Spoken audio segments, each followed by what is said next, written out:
They have to look really proud. Like with social media. Okay, I think all those questions should be everybody. Pretty interesting stuff. So, Emma just asked a really interesting question. I'm sure. Why was it on a domain and not on a Tumblr? The reason that we did that is because we wanted live tiles and customize our title page. So instead of having a listed blog format where it goes down like that, we wanted a static page that would stay up all the time, as well as having blog capability. And having the domain means that you can go into the site and build the structures and the sort of aesthetic over the face as well. Has there been any change in their uptake since you guys did your project? Like, have they noticed any sort of? I don't even know if we've talked to them since that. But I don't know if the gravitas of our website is enough to get people checking it out. But hopefully it'll have a little bit of fun. Hopefully my extended family will start using it. I think it was brilliant. It was really, really well done. Thank you. Okay, do you guys want us to move on and start ours? Go. All right. Now, we are the only private sector project in the group. Public sector, sorry. We are the only government organization. Now, what we are dealing with is the Our Auckland campaign. Now, has everybody heard of the Super City? Mm-hmm. Okay. Now, for our friends viewing in other parts of the world, Auckland has very recently adopted a centralized council. I'm going to let somebody else do this because I've got a lot of cold medication in my blood right now. So I'm going to let somebody else take over. Basically, so Auckland, alongside the Super City, or the formation of the Super City, Auckland needed a cohesive communications plan to try and get all of the different regions involved with each other and feel like one. And also to know what's going on in the different regions, so they actually think about taking part and not being just really focused on their own small community.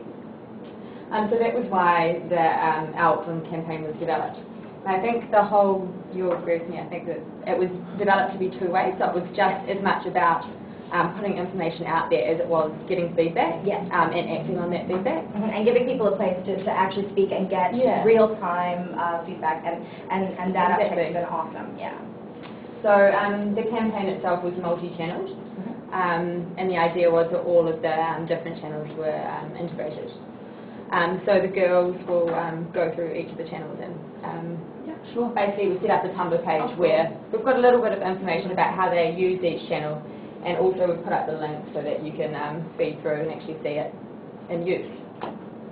Okay, so we actually decided to use a Tumblr because in terms of the mobile social media aspect of the competition, Tumblr enables you to bring up the site on your smartphone, and because we have QR codes, which is a quick response code, if you use your smartphone to scan over the barcode, it's going to bring it up on your phone.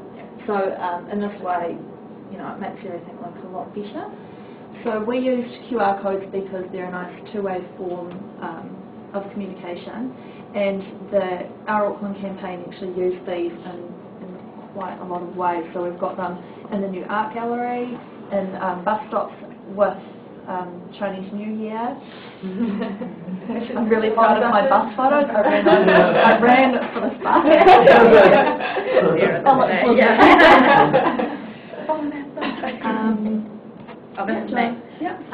Right, so they have I think it's the YouTube that they have a YouTube channel, and they upload a whole lot of information onto podcasts as well. So that way, if you don't know a lot about a subject or something, like some of the bureaucratic, quite boring, I shouldn't say that, but the more technical council aspects, you can go to YouTube and they've kind of explained it in a more simple way, and then they've also uploaded everything into podcasts. So that way, if you want to listen to that kind of thing on the bus on the way to work, if that's what you're into, you can.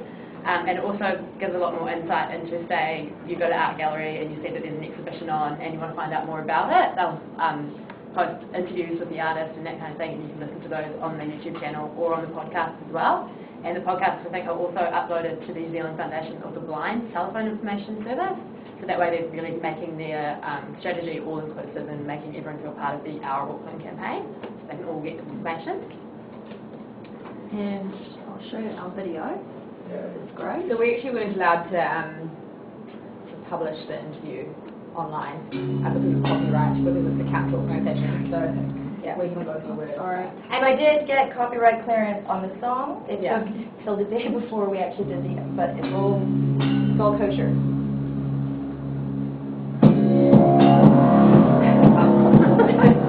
Dramatic.